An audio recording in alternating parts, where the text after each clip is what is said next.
Era el 15 de abril de 1915 y el sol caía a plomo sobre el campo militar de Balbuena, en la Ciudad de México. El aire estaba cargado de polvo y olor a aceite quemado, un aroma que se pegaba a la piel y a la ropa como una maldición. Tres hombres, con los rostros manchados de grasa y el sudor corriendo por sus sienes, estaban arrodillados bajo la sombra de un biplano Blériot destrozado. No eran ingenieros aeronáuticos de renombre, porque en aquel entonces México no tenía ingenieros de esa clase. No eran técnicos especializados de una fábrica de vanguardia, porque el país no tenía ni una sola fábrica de aviones. Eran simples mecánicos ferroviarios, hombres acostumbrados al hierro pesado de las locomotoras, y ahora la Revolución Mexicana les exigía que hicieran un milagro con madera y tela. El avión que tenían frente a sus ojos era uno de los pocos supervivientes que le quedaban al ejército, y su estado era lamentable, casi una burla al concepto de volar. El motor estaba agrietado por el uso excesivo, el fuselaje presentaba cicatrices de impactos de bala y las alas estaban desgarradas, colgando tristemente como la piel de un animal herido. Las piezas de repuesto que podrían salvar esa máquina estaban en Francia, a 9.000 kilómetros de distancia, al otro lado de un océano infestado por la guerra. No había catálogos para pedir ayuda, no había teléfonos rojos conectados con ingenieros europeos, y lo peor de uno, no había tiempo. Las fuerzas enemigas avanzaban implacables desde el norte, y los generales necesitaban reconocimiento aéreo para mañana mismo, sin excusas ni pretextos. Juan Guillermo Villasana, uno de los mecánicos, miró el desastre metálico y sintió el peso de la historia sobre sus hombros. Sacó un lápiz desgastado y comenzó a dibujar el motor en un pedazo de papel sucio, con la desesperación de quien sabe que es la última oportunidad. Si no podían comprar el repuesto, tendrían que fabricarlo ellos mismos con lo que tuvieran a mano. Lo que estos hombres lograrían en los siguientes 5 años parecería absolutamente imposible, una hazaña que desafiaría toda lógica. Pero eso vendría después. Nadie imaginaba en ese momento que uno de ellos perdería la vida intentando conseguir las piezas que tanto necesitaban. Pero antes de esa tragedia, cambiarían la aviación latinoamericana para siempre. Pero esto era solo el comienzo de una pesadilla logística que habría hecho rendirse a cualquier nación cuerda. En 1910, cuando estalló la tormenta de la Revolución Mexicana, el país tenía exactamente 0 fábricas de aviones, 0 escuelas de ingeniería aeronáutica y 0 plantas de motores. Mientras Francia presumía de sus Blériot y Voisin, y Estados Unidos contaba con los genios de los hermanos Wright y Glenn Curtiss, México solo tenía viejos talleres ferroviarios llenos de hollín. Para 1914, el país estaba fragmentado, roto en 1000 pedazos por la ambición y la pólvora. Venustiano Carranza controlaba el norte, Pancho Villa dominaba desde Chihuahua, y todos entendieron rápidamente una verdad brutal. Los aviones no eran un lujo, eran una ventaja militar decisiva. Sin embargo, había un problema fundamental que nadie podía ignorar. México no fabricaba aviones y comprarlos era una ruina total. Carranza tenía exactamente 2 aviones operacionales en 1913, un Blériot 11 y un Morane Saulnier, ambos constantemente descompuestos y pidiendo clemencia.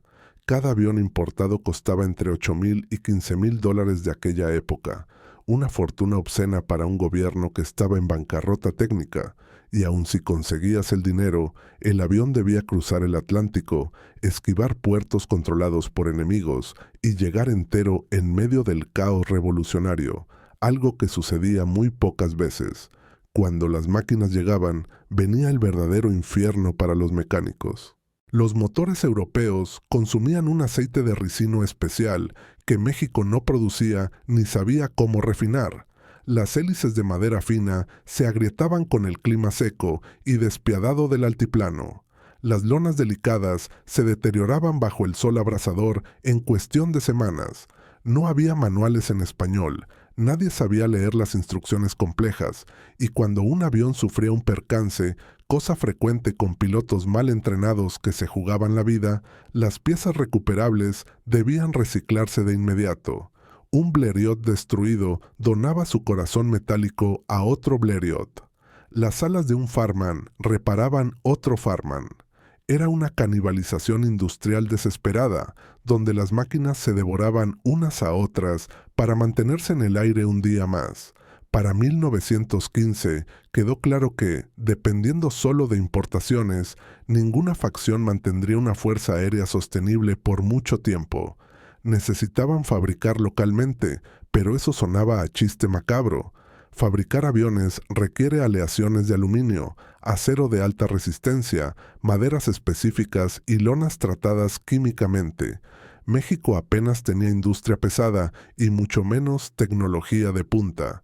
Entonces, los revolucionarios hicieron lo único que sabían hacer ante la adversidad. Improvisaron con una audacia que rozaba la locura. En mayo de 1915, Venustiano Carranza tomó una decisión que cambiaría todo y ordenó la creación de los Talleres Nacionales de Construcciones Aeronáuticas. El nombre sonaba grandioso, imponente, digno de una potencia mundial, pero la realidad era mucho más modesta y cruda. Los talleres nacionales eran simples secciones de los talleres ferroviarios de Balbuena, reconvertidas a la fuerza para la aviación. Las mismas instalaciones llenas de grasa que reparaban locomotoras de vapor ahora intentarían construir máquinas voladoras. El director nombrado fue el capitán Juan Guillermo Villasana López, un hombre de 32 años, ingeniero militar sin ninguna formación aeronáutica real.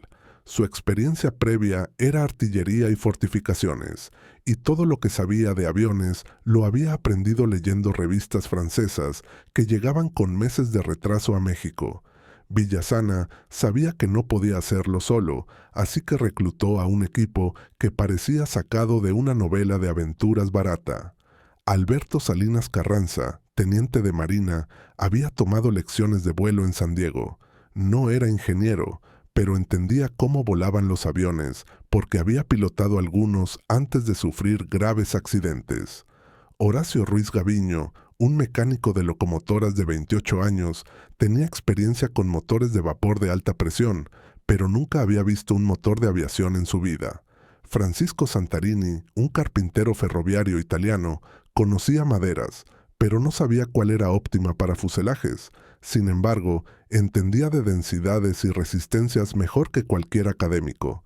Y finalmente, Rafael Álvarez, un herrero de 45 años que había forjado piezas para ferrocarriles durante 2 décadas y podía doblar metal a mano con precisión milimétrica. El equipo era completamente improbable, un grupo de inadaptados técnicos unidos por la necesidad. Ninguno tenía título en ingeniería aeronáutica, porque México no ofrecía ese título.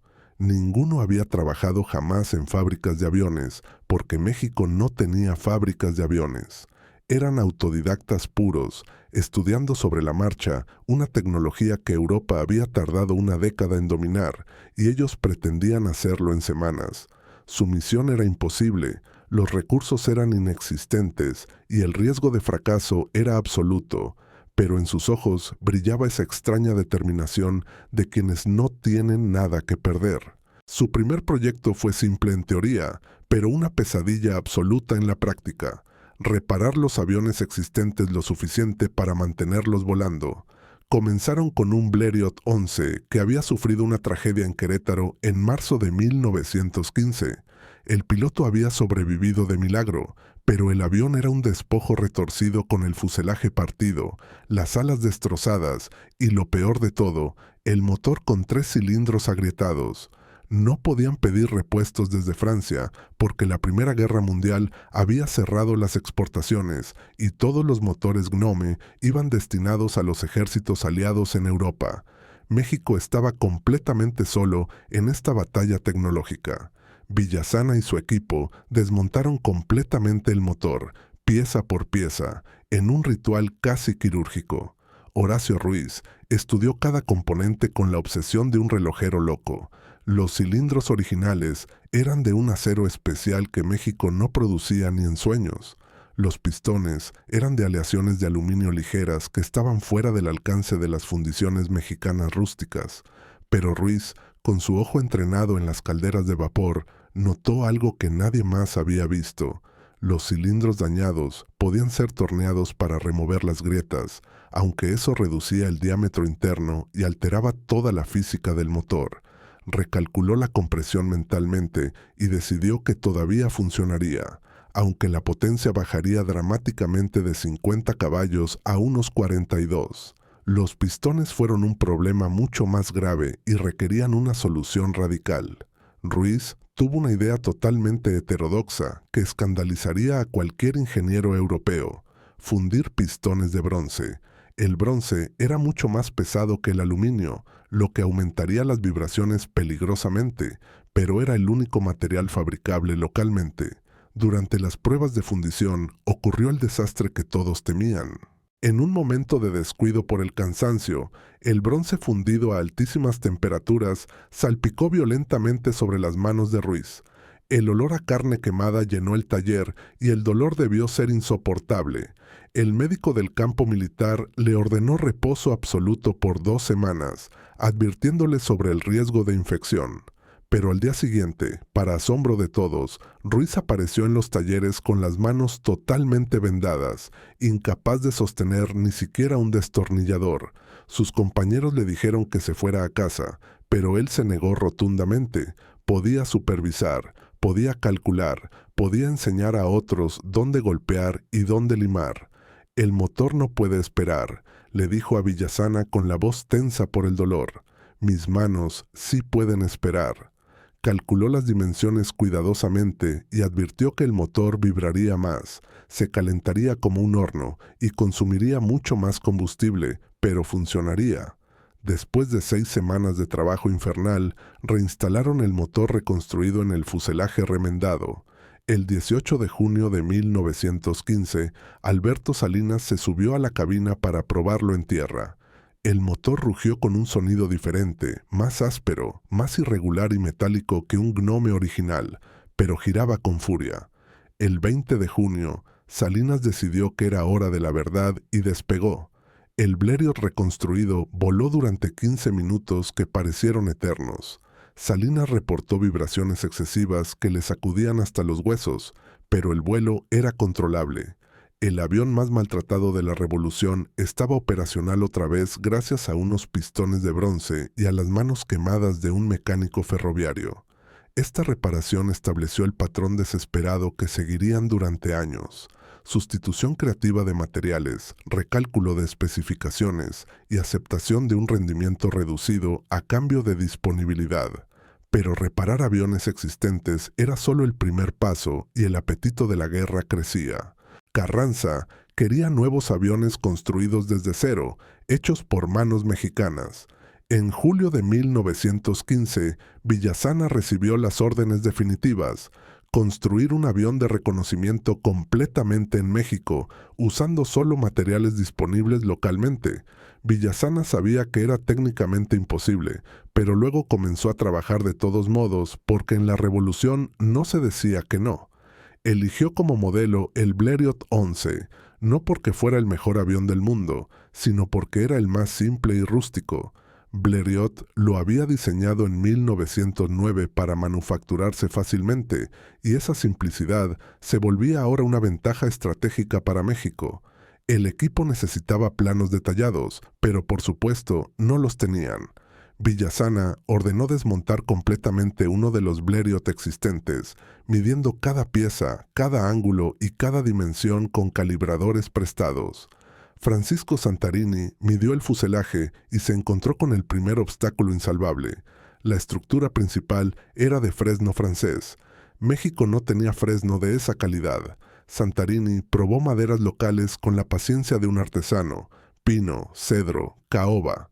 El pino era demasiado blando y se astillaba, la caoba era demasiado pesada y convertiría el avión en un ladrillo.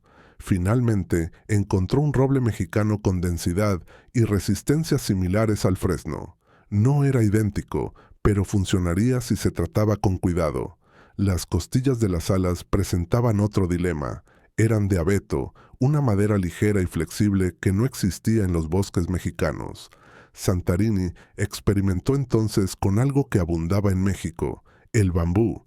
El bambú era más ligero que el abeto y sorprendentemente resistente a la torsión. Santarini guardaba un pequeño trozo de bambú del primer ala que construyó y lo llevaba en el bolsillo de su camisa durante cada vuelo de prueba como un amuleto. Cuando le preguntaban por qué confiaba su vida a una planta, respondía con una sonrisa enigmática: si el bambú mexicano puede volar, yo también puedo creer en cosas imposibles. Ese trozo de bambú está ahora en el Museo del Aire en Santa Lucía como testigo mudo de aquella audacia. La lona para cubrir las alas era lino francés tratado, otra cosa que México no tenía. Villasana contactó textileras en Puebla y les pidió muestras de sus mejores telas. Las textileras produjeron muestras de todo tipo y Villasana las sometió a torturas medievales. Las estiraba hasta romperlas, las mojaba durante días, las exponía al sol abrasador. Después de docenas de pruebas fallidas, encontró un algodón de Tlaxcala que, tratado con un barniz especial importado, aproximaba las propiedades del lino francés. Los cables de acero requerían resistencias específicas y las acererías mexicanas solo producían cables gruesos para puentes. Rafael Álvarez trabajó con una acerera en Monterrey y requirió 14 intentos frustrantes hasta conseguir el diámetro y la resistencia adecuados. Era una labor de titanes, creando una industria de la nada. Para diciembre de 1915, después de 6 meses de trabajo frenético, el primer avión fabricado completamente en México estaba listo para desafiar la gravedad. El Serie A número 1 era un clon aproximado del Blériot 11, pero al mismo tiempo era una criatura totalmente nueva. Mismo diseño básico, pero casi cada componente era diferente en su ADN. Fuselaje de roble mexicano en lugar de fresno francés, costillas de bambú flexible en lugar de abeto rígido, lona de algodón tlaxcalteca en lugar de lino europeo, cables de acero de Monterrey y ruedas fabricadas en talleres ferroviarios con goma de plantaciones mexicanas. Era un Frankenstein aeronáutico, una mezcla de ingenio y necesidad que estaba a punto de hacer historia. El motor que impulsaría esta creación mestiza era un Gnome de 50 caballos de fuerza rescatado de un avión estrellado, reconstruido por Ruiz con sus pistones de bronce y cilindros retorneados. Su potencia real era una incógnita. Probablemente rondaba los 38 o 40 caballos, apenas suficiente para levantar el vuelo. El 18 de diciembre de 1915, el aire en el campo de Balbuena estaba cargado de electricidad estática y nerviosismo. Alberto Salinas se ajustó las gafas, trepó a la cabina y se preparó para intentar el primer vuelo de un avión 100% mexicano. El avión era notablemente más pesado que un Blériot original debido a las maderas densas y al bronce del motor. La potencia era menor, una combinación peligrosa para cualquier piloto. Salinas aceleró y el aparato rodó por el campo irregular de Balbuena, dando saltos, luchando contra su propio peso. El avión se resistía a despegar, parecía querer quedarse pegado a la tierra segura. Finalmente, después de casi 300 metros de carrera agónica, las ruedas dejaron el suelo. Se elevó lentamente, tambaleándose como un pájaro herido que aprende a volar de nuevo. El vuelo duró 8 minutos, que parecieron 8 horas para los que miraban desde abajo con el corazón en la boca. Salinas reportó al aterrizar que el avión volaba aceptablemente, aunque era pesado en los controles y lento, muy lento en el ascenso. La velocidad máxima se estimaba entre 75 y 80 kilómetros por hora, comparada con los 100 kilómetros por hora de un Blériot original. Pero volaba. México había construido su primer avión con bambú y algodón. El Serie A número 1 probó que lo imposible era solo una palabra para los que no se atrevían. Ahora Carranza quería producción en escala, pero la palabra escala era un término muy relativo en este contexto. Los talleres nacionales nunca fueron una fábrica moderna al estilo europeo. En su punto máximo, entre 1916 y 1917, empleaban aproximadamente a 200 trabajadores, una cifra ridícula comparada con las potencias mundiales. Comparen esto. La planta de Blériot en Francia empleaba a miles de trabajadores produciendo 18 aviones por mes en sus peores días. La fábrica de Fokker en Alemania escupía 25 aviones mensuales con un ejército de 800 obreros. Los talleres nacionales mexicanos producían quizás 2 aviones por mes en sus mejores momentos, cuando los astros se alineaban. Pero 2 aviones por mes significaban 24 por año, suficiente para mantener una pequeña fuerza aérea operacional que marcaría la diferencia en la revolución. La producción era puramente artesanal, casi medieval. Cada avión era ligeramente diferente porque eran hechos a mano, sin moldes precisos. Las medidas variaban centímetros de un aparato a otro. Los pesos diferían 15 o 20 kilogramos, dependiendo de la densidad de la madera usada ese día. Las velocidades máximas eran una lotería, dependiendo del motor reciclado que se instalara. No había línea de ensamblaje moderna. No había intercambiabilidad de partes. Si el ala derecha del Serie A número 3 se dañaba en un combate, no podías simplemente instalar el ala del número 7 porque no encajaría.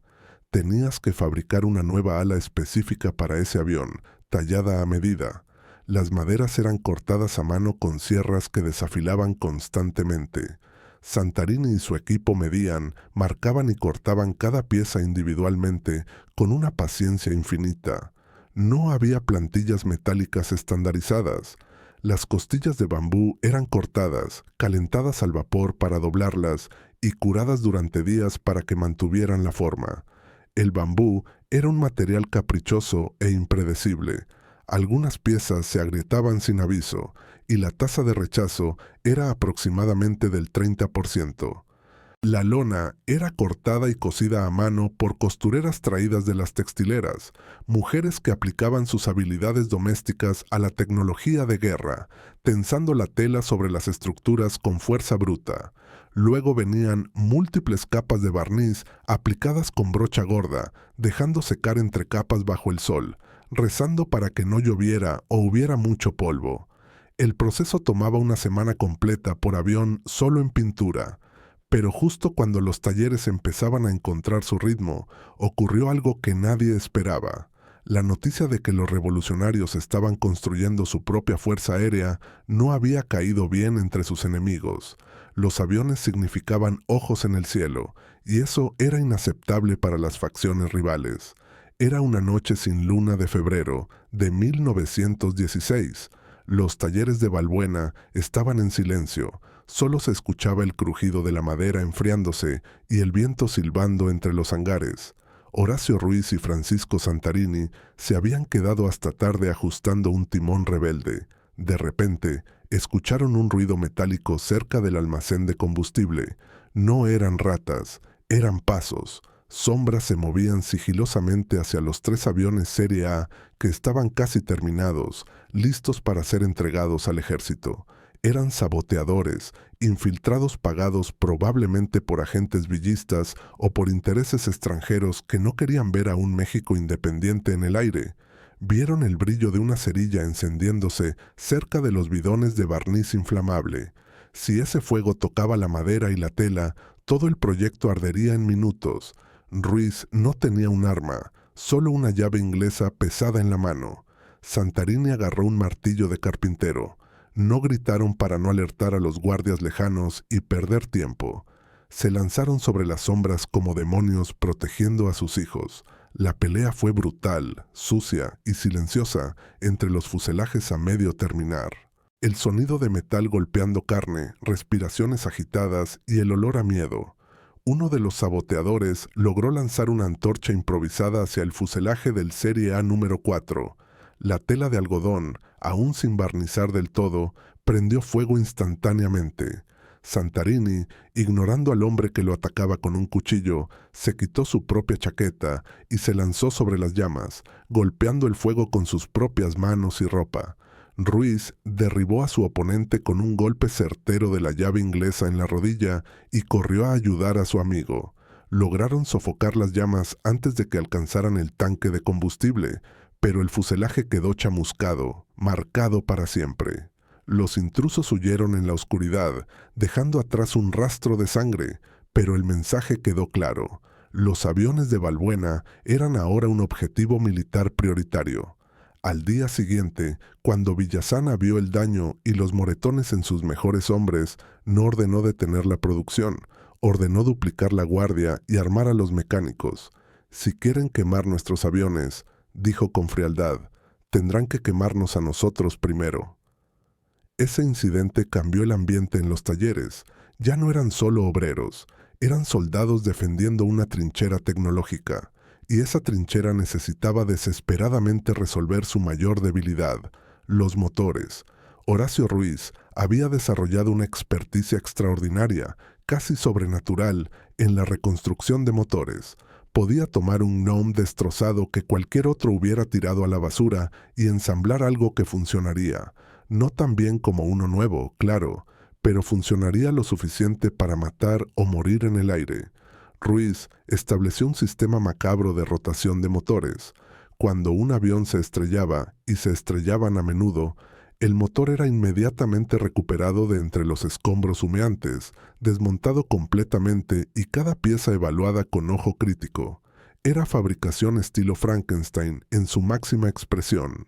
Para 1917, Ruiz estaba mezclando piezas de diferentes fabricantes sin ningún respeto por los manuales originales.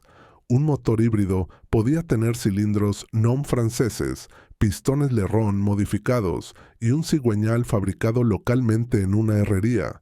Estos motores eran menos confiables, vibraban como demonios y escupían humo negro, pero permitían mantener a los aviones volando cuando la lógica dictaba que debían estar en tierra. Sin embargo, el mayor logro técnico de Ruiz no fue mecánico, sino químico. Fue rediseñar el sistema de lubricación, un problema que amenazaba con dejar a toda la flota en tierra por falta de suministros. Los motores rotativos de la época consumían aceite de ricino a tasas alarmantes, escupiéndolo sin quemar por el escape. Un vuelo de 1 hora consumía 4 o 5 litros de este aceite especial que costaba una fortuna importar y que escaseaba debido a la guerra en Europa.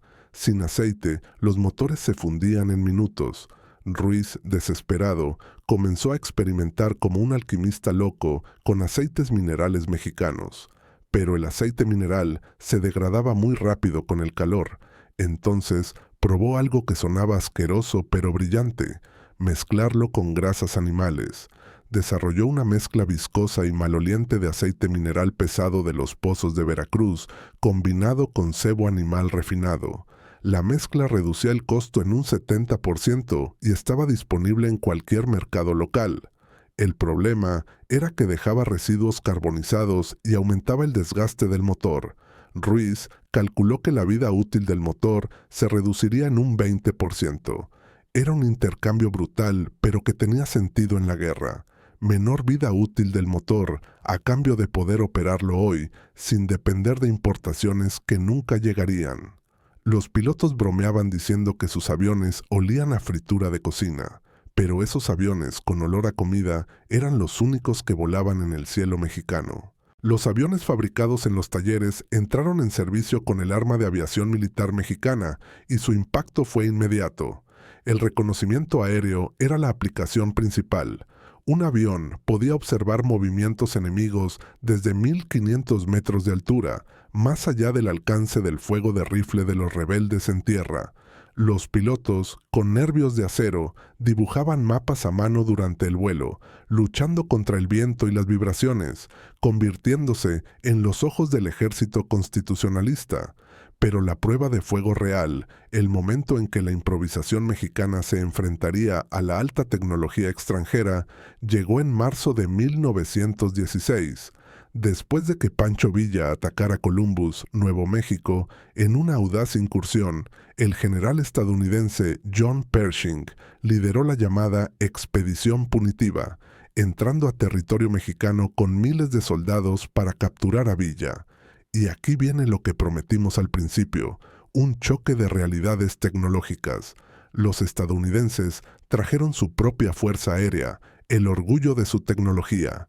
El primer escuadrón aéreo, con 8 aviones Curtiss JN-3 completamente nuevos. Los Curtiss eran superiores técnicamente a los Serie A mexicanos en todos los papeles.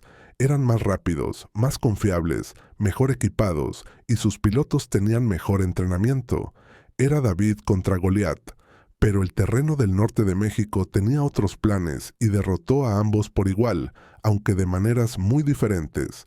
El desierto de Chihuahua no perdonaba. Las altitudes elevadas reducían la potencia de los motores al enrarecer el aire. Las temperaturas extremas de calor y frío agrietaban los cilindros y secaban la madera.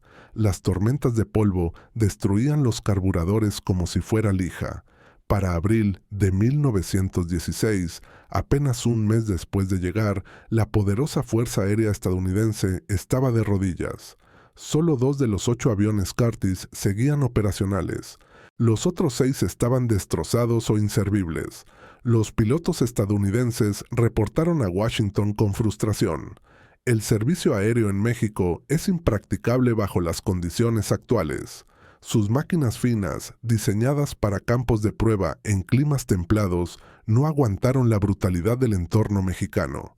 Mientras tanto, los mexicanos, con sus aviones inferiores de bambú y pistones de bronce, seguían volando.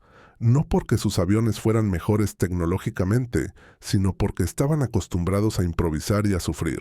Mantuvieron una mejor tasa de disponibilidad porque sus mecánicos eran magos de la necesidad. Cuando un motor estadounidense fallaba, el piloto se sentaba a esperar repuestos desde Texas que tardaban semanas. Cuando un motor mexicano fallaba, Ruiz lo reconstruía en 2 días con chatarra. Cuando un ala de un Curtiss se rasgaba, era una tragedia logística. Cuando un ala de un Serie A se rasgaba, Santarini la reparaba con lona de algodón local y más barniz apestoso. Los improvisadores mexicanos habían aprendido una lección valiosa que los ingenieros estadounidenses de escritorio no sabían. En México, la confiabilidad no venía de la tecnología superior ni de los manuales perfectos. Venía de saber reparar la máquina con lo que tuvieras a mano, ya fuera alambre, cuero o grasa de animal. Los aviones estadounidenses eran reinas de belleza que no sabían ensuciarse las manos. Los aviones mexicanos eran guerreros callejeros llenos de cicatrices que se negaban a morir. Fue una victoria moral silenciosa pero aplastante. La tecnología de punta había sido derrotada por la geografía y por el ingenio de la pobreza. Las misiones de bombardeo fueron puramente experimentales y requerían una dosis de locura por parte de los pilotos. Los Serie A no fueron diseñados como bombarderos, no tenían miras, no tenían mecanismos de liberación, no tenían nada. Los pilotos llevaban bombas de mano de artillería o granadas modificadas en su regazo, literalmente entre las piernas, y las lanzaban manualmente por el costado de la cabina mientras pilotaban con una sola mano. La precisión era terrible, casi cómica si no fuera mortal. Desde 1000 metros de altura, impactar un edificio específico requería una suerte extraordinaria, pero el efecto psicológico sobre el enemigo era devastador. En septiembre de 1916, el capitán Gustavo Salinas realizó varios ataques de bombardeo sobre fuerzas villistas atrincheradas en Chihuahua. Sus reportes, escritos con la frialdad de un profesional, indicaban que las bombas cayeron aproximadamente dentro de 200 metros del objetivo. Para los estándares de 1916, eso se consideraba un éxito rotundo. Ver caer la muerte desde el cielo hacía que los soldados enemigos, endurecidos por años de batallas terrestres, corrieran aterrorizados. Pero el transporte de mensajes era quizás la aplicación más valiosa y menos glamorosa. En un país con la red telegráfica destruida por los constantes sabotajes, los aviones ofrecían la única alternativa rápida. Un piloto podía volar 200 kilómetros en 2 horas, llevando órdenes escritas vitales, comparado con los 2 días que tardaría un mensajero a caballo cruzando terreno hostil. Esta capacidad fue crucial durante la batalla de Celaya, donde Álvaro Obregón derrotó a Villa. Los aviones constitucionalistas mantuvieron las comunicaciones fluyendo entre diferentes secciones del ejército, mientras Villa intentaba envolver las posiciones, salvando el día gracias a la información oportuna. Sin embargo, las operaciones aéreas estaban plagadas de accidentes mortales. Los aviones eran peligrosos incluso en las mejores circunstancias, y los Serie A, construidos con sustitutos de materiales y motores reciclados que tosían aceite, eran especialmente riesgosos. Entre 1915 y 1920, aproximadamente entre 15 y 20 pilotos mexicanos murieron en accidentes, algunos por fallos mecánicos catastróficos, otros por errores de pilotaje debidos al cansancio, y algunos por condiciones climáticas que superaban las capacidades de los frágiles aviones de madera. Pero hubo un día en que esa fragilidad se convirtió en salvación, creando una leyenda que los pilotos contarían en voz baja durante años. La leyenda del fantasma de la Sierra Madre. Era el verano de 1917. El teniente Roberto Fierro volaba un Serie A en una misión de reconocimiento profundo sobre los cañones de Durango, territorio villista puro. De repente, una tormenta térmica violenta, típica de la región, lo atrapó sin aviso. Vientos ascendentes y descendentes golpearon el biplano como si fuera un juguete de papel. Cualquier ingeniero europeo hubiera pronosticado el fin. Un ala rígida de abeto y fresno, construida bajo los estrictos estándares franceses, se habría partido en dos ante tal torsión brutal. La madera rígida no perdona, se rompe, pero el avión de Fierro no era francés. Sus costillas eran de bambú mexicano. Mientras el avión era sacudido violentamente, Fierro escuchó crujidos aterradores, como huesos rompiéndose, pero el ala no colapsó. El bambú se dobló, se retorció en ángulos imposibles, absorbiendo la energía del viento, y luego, con un latigazo elástico, volvió a su forma original. Fierro, pálido y sudando frío, vio cómo las fuerzas enemigas abajo empezaban a dispararle con fusiles Mauser. El motor, ahogado por la turbulencia, tosió y se apagó. Silencio absoluto, excepto por el viento. Estaba a 1000 metros de altura, sobre un cañón lleno de enemigos y sin motor. Recordó las palabras de Santarini sobre el bambú. En lugar de intentar arrancar el motor y delatar su posición con el ruido, Fierro picó la nariz del avión hacia el abismo. El Serie A planeó en silencio fantasmal, sus alas de bambú flexionándose suavemente. Pasó tan cerca de las paredes del cañón que podía ver las caras sorprendidas de los villistas, que no dispararon porque no escucharon el motor hasta que fue demasiado tarde. El avión cruzó el desfiladero como un espectro silencioso y logró planear hasta un llano seguro a 5 kilómetros de distancia. Cuando aterrizó y revisó el avión, las alas estaban intactas. El bambú había aguantado lo que el roble no pudo. Desde ese día, los pilotos dejaron de quejarse de los materiales baratos y empezaron a confiar en esa extraña ingeniería de la supervivencia. Y aquí llegamos al final de nuestra historia, al momento que cierra el círculo de sacrificio. El 15 de julio de 1916, Alberto Salinas Carranza, el mismo piloto que había probado el primer motor de pistones de bronce, que había volado el primer Serie A y que había arriesgado su vida docenas de veces, despegó desde el campo de Balbuena con una misión diferente. Su destino final era Nueva York. Su misión: comprar motores nuevos, motores de verdad, que no necesitaran ser reconstruidos con piezas de bronce fundidas a mano, motores que no vibraran tanto que te dolieran los dientes después de una hora, motores que permitieran a México dejar de depender de la canibalización constante. Salinas voló hacia el norte, cruzó territorio enemigo con la esperanza de un futuro mejor para sus compañeros. Llegó a Texas, repostó y continuó hacia la costa del Golfo de México, y entonces desapareció. Su avión nunca fue encontrado, su cuerpo nunca fue recuperado. Las últimas personas que lo vieron reportaron que volaba bajo sobre el agua, luchando contra vientos fuertes y una visibilidad nula. Alberto Salinas Carranza, de 28 años, pionero absoluto de la aviación mexicana, murió intentando conseguir las piezas para que otros pilotos no tuvieran que volar con motores improvisados. El hombre que había mantenido volando aviones imposibles murió tratando de hacer que fueran menos imposibles. En los talleres nacionales de Balbuena, cuando llegó la noticia, el trabajo se detuvo por un día completo. El silencio era más pesado que el plomo. Horacio Ruiz, con las manos todavía marcadas por las cicatrices de las quemaduras del bronce, pidió un momento de silencio frente a los bancos de trabajo vacíos. Francisco Santarini acarició un trozo de bambú con lágrimas en los ojos. Luego, sin decir una palabra, volvieron al trabajo. Los talleres nombraron el siguiente Serie A en honor de Salinas y continuaron construyendo, porque eso era lo que Salinas hubiera querido.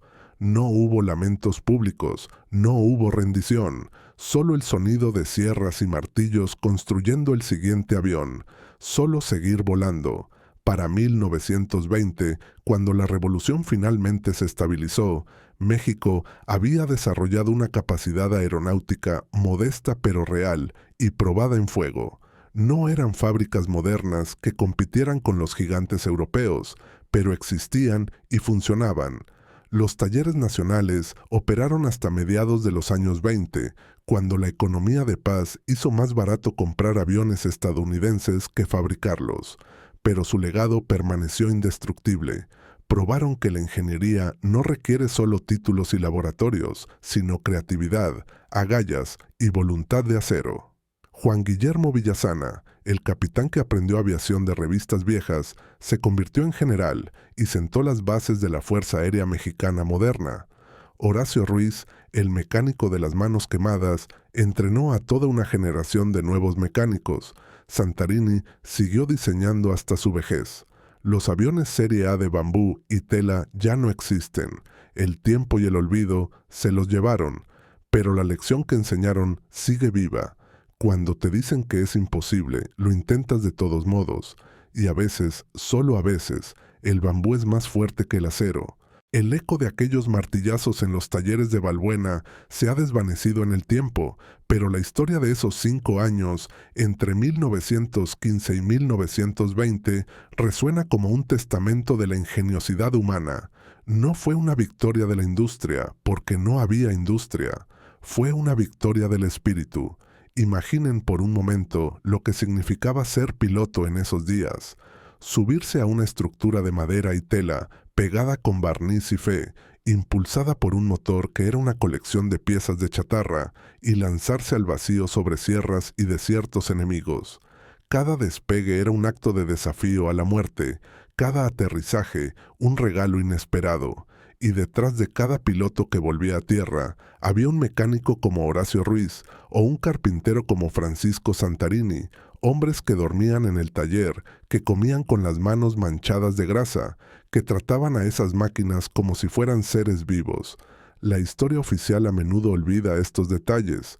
Los libros de texto hablan de generales, de batallas ganadas y perdidas, de tratados políticos, pero rara vez hablan del tipo que descubrió que el aceite de Veracruz servía si lo mezclabas con grasa de animal, o del que se dio cuenta de que el bambú de las selvas mexicanas podía doblarse sin romperse donde el abeto europeo fallaba. Esos pequeños detalles, esas improvisaciones desesperadas en la oscuridad de un taller ferroviario, fueron los que mantuvieron a una nación en el aire. Hoy, cuando vemos un avión moderno cruzar el cielo, es fácil olvidar que hubo un tiempo en que volar era un milagro reservado para los locos y los soñadores. México, un país en llamas, sin fábricas, sin ingenieros titulados y sin dinero, logró lo que los expertos decían que era imposible. No compraron su fuerza aérea, la construyeron con sus propias manos, astilla por astilla, tornillo por tornillo. Alberto Salinas Carranza descansa en algún lugar del Golfo de México, pero su legado no está bajo el agua. Está en cada ingeniero mexicano que hoy diseña turbinas, en cada mecánico que busca una solución creativa cuando el manual dice «no se puede», en cada estudiante que mira al cielo y cree que no hay límites. Los talleres nacionales de construcciones aeronáuticas cerraron sus puertas hace un siglo, sí, pero la lección que forjaron con fuego, bronce y sangre sigue vigente. La verdadera tecnología no está en las máquinas, está en la mente de quienes se atreven a inventarlas cuando todo está en contra. Esta fue la historia de cómo la necesidad convirtió a mecánicos ferroviarios en leyendas del aire, de cómo el bambú venció al acero y de cómo México, contra todo pronóstico, aprendió a volar con alas prestadas, para luego fabricar sus propias alas y tocar el sol. Y antes de irnos, quiero dejarte con una pregunta que podría salvarte la vida o acabar con ella. Imagina que estás a 1000 metros de altura, atrapado en una tormenta violenta sobre la sierra. El viento golpea tu avión con furia. ¿En qué confiarías más? ¿En la ingeniería rígida y perfecta de los europeos que se rompe ante la presión? ¿O en el ingenio mexicano hecho de bambú flexible que se dobla, grita, pero no se rinde? Quiero leerte en los comentarios. ¿Te atreverías a subirte a uno de estos aviones hechos de bambú y fe? ¿O prefieres quedarte en tierra firme? Escribe tu opinión abajo. Si esta historia de audacia y supervivencia te ha acelerado el pulso, la mejor forma de apoyar a Tecnorelatos MX es muy sencilla, pero vital para nosotros. Revienta ese botón de like, suscríbete ahora mismo al canal y activa la campanita de notificaciones. Solo así te asegurarás de no perderte el próximo expediente que estamos desenterrando. Gracias por volar con nosotros en esta historia imposible. Nos vemos en el próximo relato.